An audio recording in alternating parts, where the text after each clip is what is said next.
గానుగు చాటుకు దాక్కున్న పిరికోడు, మిథ్యానీల కంట్లో పడకుండా దాక్కున్న పిరికోడు దేవుని దూత అతన్ని బలపరుస్తుంది. లే, నువ్వు బలం తెచ్చుకో, నువ్వు పరాక్రమశాలివి, వాళ్ళతో యుద్ధం నువ్వే చేయాలి. లే, నాకేం ఆధారం ఉందయ్యా, నేనున్నాను, నేను నిన్ను పిలిచాను. హల్లెలూయా.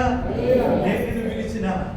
ఎన్నో పోరాటాలు, ఎన్నో శోధనలు, ఎన్నో శ్రమలు, ఎన్నో బాధలు, ఇక అయిపోయింది నా చరిత్ర అనుకున్న సందర్భాలు ఎన్నో. అప్పుడే ఈ పాట ఎంత అద్భుతమండి. నీ పక్షమున యుద్ధమాడుటకు, వీళ్ళతో యుద్ధం చేయడానికి నాకు శక్తి రాదయ్యా, నేను కొట్లాడలేదు, నేను యుద్ధం చేస్తాను, నిలబడాలి.